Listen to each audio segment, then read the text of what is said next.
Insya Allah siapa ya? Insya Allah.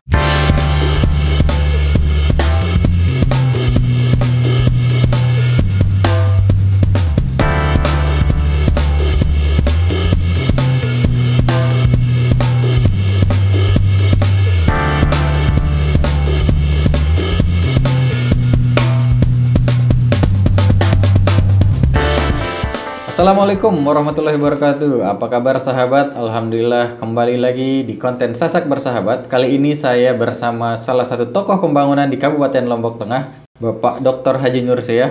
Alhamdulillah dalam kesempatan ini beliau bisa meluangkan waktunya untuk berbicara sedikit tentang Kabupaten Lombok Tengah. Beliau adalah posisi sekarang menjadi sekretaris daerah. Semoga nantinya apa pembicaraan kita ke depan bisa mengulas tentang pribadi beliau dan kita melihat apa sih sebenarnya peran sekretaris daerah dalam prosesi pembangunan Kabupaten Lombok Tengah. Selamat malam Bapak. Selamat malam. Assalamualaikum warahmatullahi wabarakatuh. Bapak sehat Pak? Alhamdulillah sehat. Bapak sekarang menjabat sebagai sekretaris daerah Kabupaten Lombok Tengah. Banyak juga yang tidak paham nih Pak, apa sih peran dan fungsi sekretaris daerah dalam setiap pemerintahan kota yang ada di kota kabupaten yang ada di provinsi ataupun di Indonesia nih Pak. Saya pun nih Pak ya, secara pribadi saya belum tahu nih Pak peran sekretaris daerah itu dalam proses pembangunan seperti apa. Kita tahu sekarang Lombok Tengah sangat luar biasa gitu Pak progres pembangunannya. Berbicara soal pariwisata luar biasa, berbicara soal pembangunan untuk pemberdayaan masyarakat juga sangat luar biasa Pak. Nah jadi saya pengen tahu Pak, apa sih Pak peran sekretaris daerah itu dalam proses pembangunan di setiap daerah itu Pak? Jadi kalau sekda itu dalam tugas pokoknya ada dua.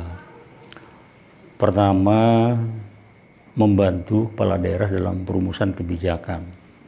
Kemudian kedua, bagaimana mengkoordinasikan penyelenggaraan pemerintahan di daerah yang pelaksananya adalah perangkat daerah.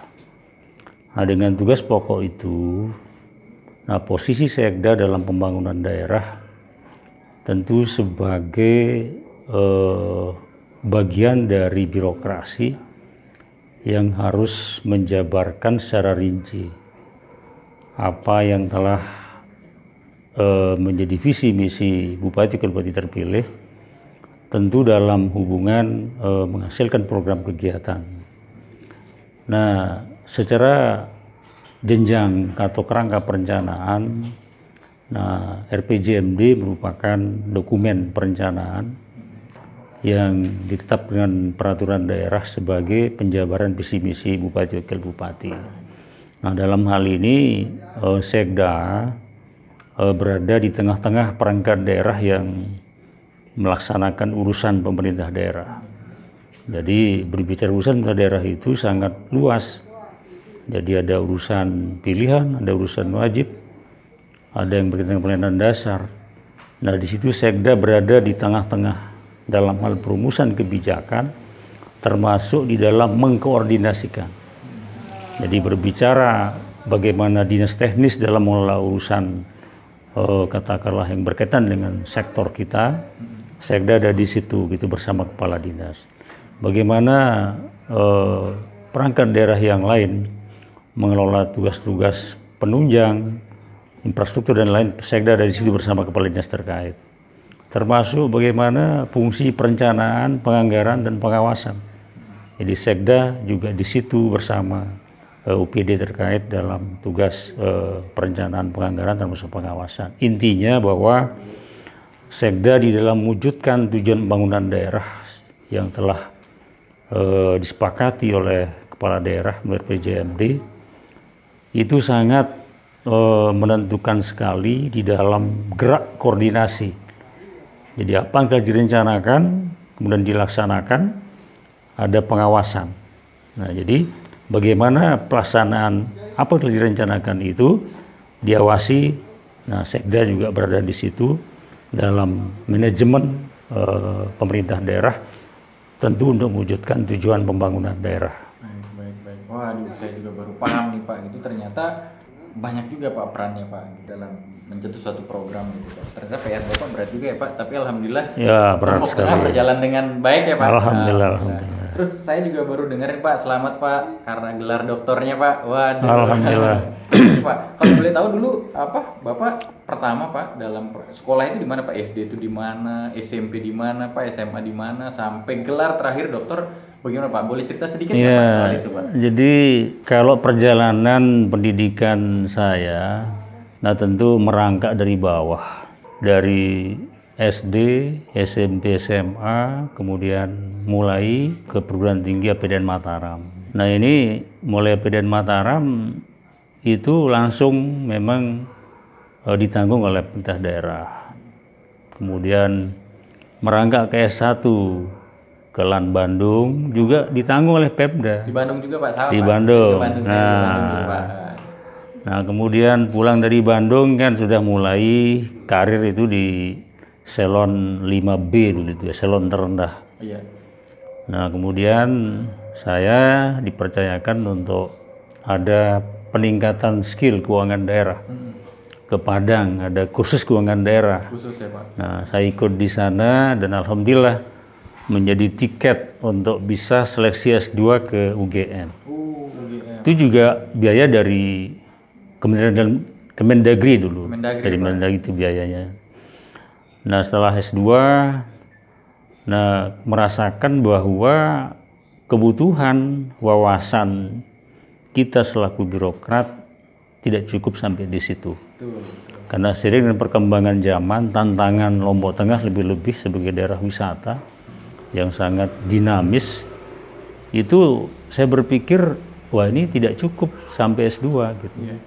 Butuh peningkatan hingga kita dengan asumsi bisa beradaptasi terhadap perubahan lingkungan Lombok Tengah, maka saya juga memutuskan untuk melanjutkan kuliah di PDN Jakarta dan alhamdulillah sudah berhasil pada tanggal 12 Februari yang lalu dengan spesialisasi ilmu pemerintahan.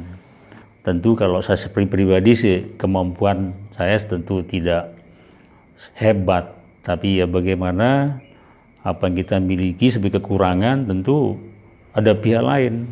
Kalau di jajaran Pemda kan banyak kepala dinas, Iya. banyak pejabat yang lain. Itu menjadi kekuatan kita bersama, menjadi teamwork Pemda di bawah Bupati Wakil Bupati.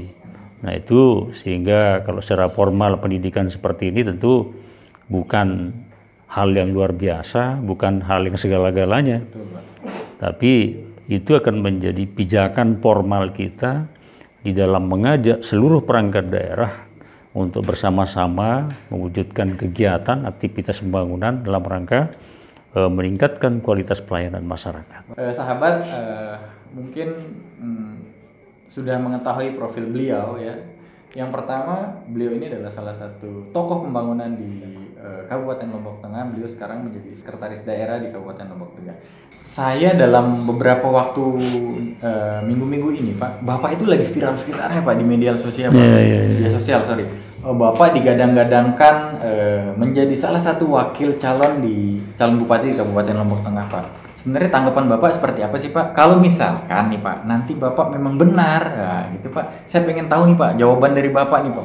Apakah Bapak siap lahir dan batin atau seperti itu cuman hanya sekedar media sosial yang gimmick-gimmick publik Pak? Ah, gitu Pak. Saya pengen mendengar dari Bapak nih Pak secara langsung. Jadi kaitan dengan yang viral di medsos akhir-akhir ini, saya memandangnya berdasarkan pengalaman pengabdian di birokrasi, yang tentu pengabdian ini berujung kepada bagaimana kita melayani masyarakat. Nah, respon saya terhadap yang viral di medsos akhir-akhir ini, nah tentu kalau berbicara politik kan tidak bisa saya mengukur diri sendiri gitu. Tapi ukurannya adalah bagaimana masyarakat tentang saya. Kalau masyarakat menginginkan saya, ya tentu sebagai seseorang yang sudah lama mengabdi, nah itu adalah bagian dari yang harus saya jawab gitu. Insya Allah siapa ya? Insya Allah. Luar biasa, akhirnya terjawab juga nih. Baik sahabat, terima kasih atas waktunya Bapak. Dalam kesibukan saya bisa langsung wawancara eksklusif beliau. Ya, semoga sekali lagi apa yang dihajatkan untuk Kabupaten Lombok Tengah ke depannya bisa menjadi sesuatu kabupaten yang sangat luar biasa suksesnya dalam hal apapun. Terima kasih sahabat, sampai jumpa di lain waktu. Assalamualaikum warahmatullahi wabarakatuh. Waalaikumsalam warahmatullahi wabarakatuh.